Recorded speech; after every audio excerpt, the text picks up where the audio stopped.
This is the best view you're gonna get. We've just up on the side of the cement wall here. So the trailer would have been right about there, and the barn right there.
What's going on, everybody? How you doing today? So here I am in Port Coquitlam, and this is crazy. This is I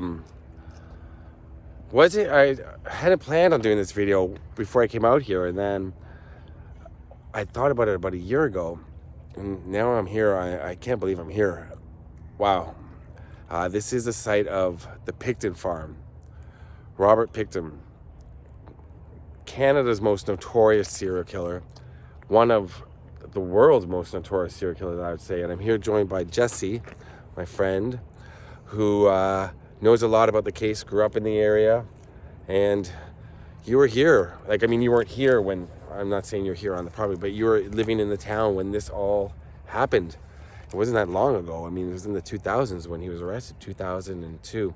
He killed over, he says 49 women. They found the remains of 33 women, and he was eventually charged with 26 murders, I believe, and convicted of 6. Mm-hmm. All on this property here. And what's incredible about this property is it's surrounded by suburban houses, a Home Depot right there. And you're saying that all this land behind us this way was owned by the Pickton family. Yes, and I believe they sold quite a bit back there, which is a school now. Yeah, I saw that school. Yeah, and that was owned by the Pickton family. I believe so. Back in the 60s and 70s, the parents sold it, or they sold it in the 80s, I believe. Yeah. There's 3 children, Robert, David, and Linda. And when the parents died, the 3 children got so much money, they became millionaires, and they're just regular pig farmers. The brothers, the sister, I don't think lived here ever after the parents passed away, but the 2 brothers continued to live here, and they got in a lot of trouble with the city because it was zoned for agriculture, but they stopped pretty much all of that, and they were throwing illegal raves and parties, right? Apparently, yes. Yeah, and something called the Piggy Palace is where they had parties with Hell's Angels came, and a lot of debauchery would go on there, and women would come to these parties, and they wouldn't leave, because Robert Pickton murdered them, and all on this property around. And we're gonna walk around, see what we can show you. It's an odd feeling, eh? You've been out here before, but it's an odd feeling because I actually have a friend that his actual sister was one of the victims to Pickton, so that's incredible. It is a little nerving for sure. Yeah, and I don't know. It's a hard video to do. I mean, there's just knowing what happened on this property, and it's such a notorious case, and it was huge. It was worldwide headlines. I mean, and he boasted that he wanted to kill 50 women, but he said he got sloppy. He said that in a jailhouse interview. The guy... Wow. Okay, well, let's take a walk around. We're going to show you what we can show you here on the Pickton farm. So as we were just saying, I'm going to show you some aerial views, but where we're walking, this would have been the driveway going in right here. And there would have been trails. It was a mess, right? His property. It was a complete and utter disaster when he lived here. Like a junkyard, like almost. Stuff everywhere. But if I show you the aerial view, you're going to be able to see there was a driveway going in with a circle, and it looks like it'd be right here, and the trailer was right here, and then a barn. And that barn, I believe, is where he murdered most of his victims. Now, many were prostitutes from the east side of Vancouver, correct? Yes. And they were strangled, and then what was done to them? He would pick them up, I believe, at a hotel on the east side, a lot of them. And then he would take them back up here. Yeah, he invited them either to a party or just pick them. Yeah. Yes. But then he would strangle them, and then he would dismember them. These ladies, these poor victims, and there's some really grotesque elements to this case, to say the least. If you look here, this is where the driveway would have been. It's a kind of a circle, and that goes out that way. And his trailer that he lived in, let's not forget, he had a ton of money, but he lived like a slob. Like he lived like somebody without money. And the barn would have been right about there. And this is from old area views, but this is from where we're standing. And he strangled his victims and then would slaughter them in the barn. And there were body parts found there was remnants of, they found 33 specific DNA from 33 different women on the property. And there is a trail that goes through the property right now, but it's fenced off on either side. It's crazy. Like, these people's backyards are looking out onto this, and there's still some things left here on the property. I'm going to show you right now. I believe there's like a $10 million lien through the city or something. Yes, I read something about that too. $10 million is like this was going to be a memorial site actually for the woman. Well, doesn't that make sense to you that it should be a memorial site? Like, that's what they were planning. Yes. I can't see them doing anything else with it. I mean, it's just. There was some cow here. Yeah, I was told that to look for cows by somebody. And look at that old piece of farm machinery there. Do you see that?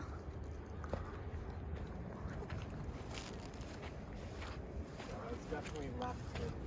There's some old farm machinery there. You can see there's some old farm machinery there. And a building back there, still on the property.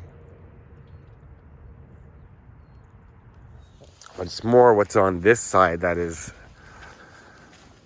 the most interesting part and sad. I mean, it's so much stuff is still left here on the property from like the most notorious murder site in Canada. And what's this? It looks like it's some sort of looks like some people have left some stuff here for the victims, some flowers. That's what it looks like, yeah. Looks like some people have left some things here for the victims' flowers. I wonder how many there are.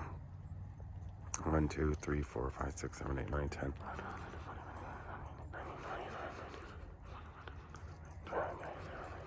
There's 49, one for each victim. Now look at this. I mean, it's just everywhere. Just junk left on the property. I believe.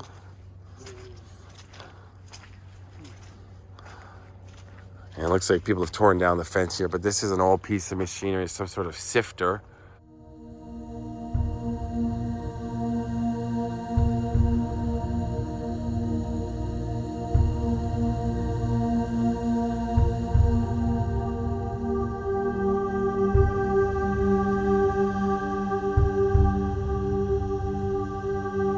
So we were talking, I wanted to say, listening to podcasts and doing research on him, from an early age, he didn't show signs of being, and I'm going to talk more about the victims afterwards, because I don't like to focus so much on the person, because the horrible human being that he is. But he didn't show signs of being, so he had a I believe it was a pet lamb, and I could be wrong, I believe it was a pet lamb that he loved, and then his father slaughtered to teach him about farm life.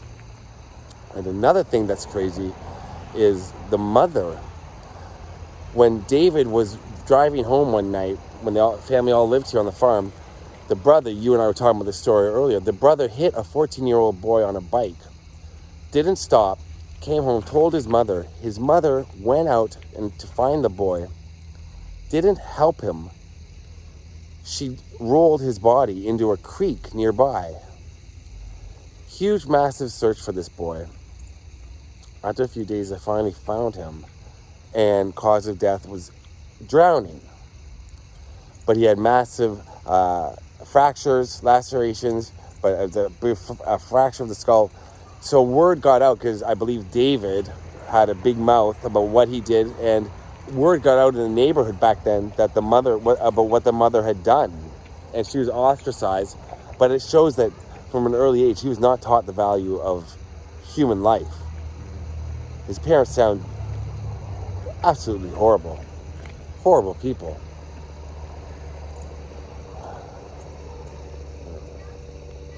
Yeah, there's townhouses right beside it. Like if you look to the right, and there's that barn I just showed you right there. So Jesse, you were telling me, because we both did some research on this, you knew a lot about it. They had something called the Piggy Palace, and that's where they had their parties, right? Yeah, I believe they had rock bands around the, local rock bands that would play there. I'm not sure where that house is, because I believe it wasn't on the property. I believe it's about 10 minutes down the road, I think. Oh, really? Yeah, so it's around. It's closer to the Poco Trail. Okay.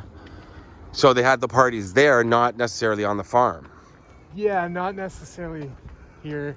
Mostly at the Piggy's Palace, I believe. But they had a few different companies, and Bill Hiscox, I believe, was a gentleman who worked for them, and yes. he put it together.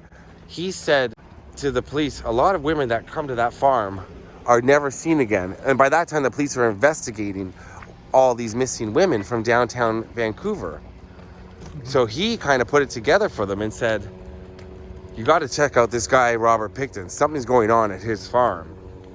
And the police came, and they let him go. So when you think about the enormity of the case, and how many women were murdered here at the property, and the Vancouver police at first, 2 women went missing, 3 women went missing. It was being in the sex trade. They were thinking, okay, well, they lead a transient lifestyle. They probably just left town. They didn't do anything about it. But then when more women started missing, they were being, like people were saying this person was, and their friends were reporting. That's when the police moved into action. Could they have moved into action sooner? Yes. Do you think it's because they were sex workers and drug users, that maybe that's why they didn't do anything? Like as if they don't care. I don't know if that's the case. But, they're human beings. They're people. And just because you work in the sex industry and just because you're a drug user does not mean that you deserve anything like this. And I've seen stuff like victim shaming about the victims of Robert Pickton. I've seen stuff like that on various websites, and it's disgusting. Like, no, just because you're they don't know. These poor women. You would think they'd have undercover women downtown, undercover police. I think it probably started in the earlier years of probably the 90s. Yeah. And then it kind of snowballed from there later on. Right. And then it got excessive and kind of became an obsession probably. Yeah, well, that's pretty much what happens with any psychotic, but especially serial killers. They start off with smaller crimes, and they make their way up to bigger crimes, and then it becomes each murder has to be, it's like you said, it's an obsession for them, and they have to do more and act out their fantasies more and more. But look here, this is the main driveway right here that we're at. These are all parts from there. Yeah. Clearly, right? Like, look at how old that thing is. Yeah. Like, this is probably the sifter, I would imagine. From when there were... Well, this would be the farm shifter. I don't think the police would leave one out here, right? Would they? I don't think so. But these piles of dirt, that's what they dug up. That's what all these... Yeah. It was flat land. Yeah. And now they're overgrown.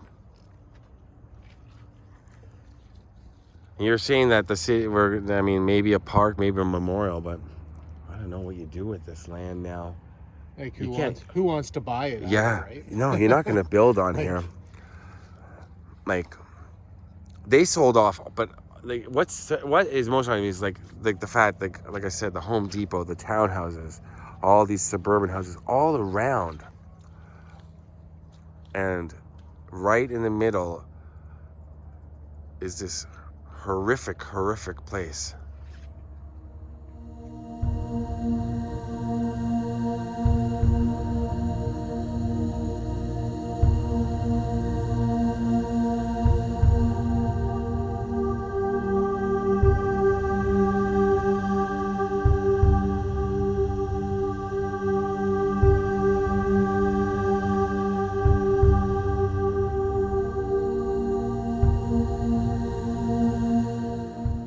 Well, this is the best view you're gonna get. We've just up on the side of the cement wall here. So the trailer would have been right about there, and the barn right there.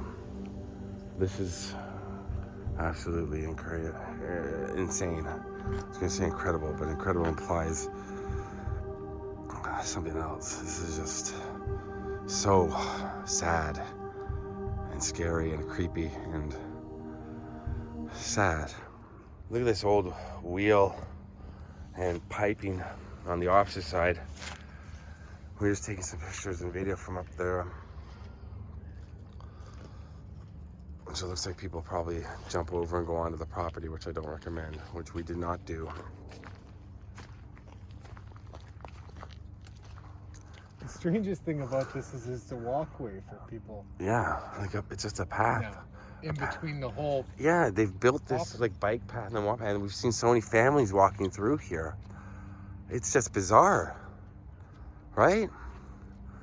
Like, at this point, if you're gonna build a walkway through it, why not flatten but you can't, I guess, with all the victims that were here. You gotta figure out a way to, what do you do? What do you do? What do you do with this property if you're the city?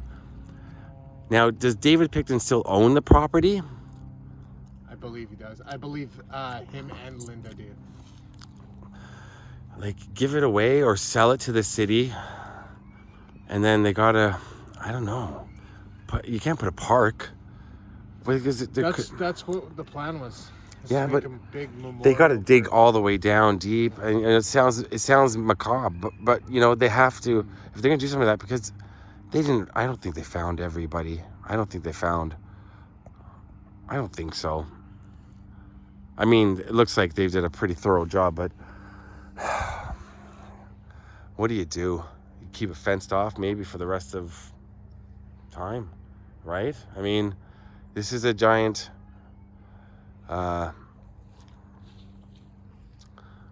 it's essentially a cemetery, you know? That's essentially what it is. It's just no gravestones.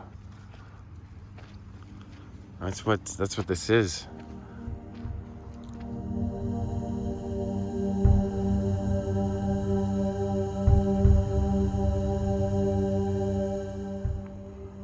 That's where the house would have been.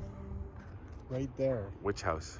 Their homestead. Like the house, the family house would have been. Was it on that side? Yeah. So straight ahead. Straight ahead, it would have been right around there. All the women that came out here just thinking that it's a job that they're doing, or they're lured here with the promise of drugs, alcohol, a party, a good time. And it's beautiful surroundings. These mountains are incredible. All right, Jesse. Well, thanks for taking me out here. This is I'm never at a loss for words. I'm at a loss for words just for seeing this property and reading about it for so many years now, and then to see it. Wow. That's a big piece of property, that's for sure. Yeah, and it was much bigger, and they sold it off, and God, that gave him the money and the time to just do whatever the hell he wanted. He's currently in the maximum security prison. What's it called? Port Cartier? Yeah. Port Cartier? Supermax prison, right? I believe Luke Magnotta's in there. Yeah, same one Luke Magnotta's in. But what it's a Supermax, but what's it called? It's called Port Cartier something. I'll put it on the screen what it's called, where he is now. Serving 25-year life sentence. He's not getting out. He's gonna die in prison. He's up for parole in like 2 years, Yeah. I think. Yeah, he'll be, so. yeah. Yeah. It's incredible. That's Canadian. Yeah. That's Canadian law, man. That's how it works. They will, but with the dangers, he's a dangerous offender. He's not getting out. Hope he rots in hell. I hope his cell gets tinier every day. I said that about Russell Williams too, who's another one I despise, and I hope Robert Pickton's cell gets really tiny every day. But a psychotic like that, I don't think he sits there and broods and thinks about what he done and repents and feels sorrow for what he did. I think he's sorry he got caught. Well, rest in peace to the victims. Those innocent women. And yeah, peace and love to you. Peace out.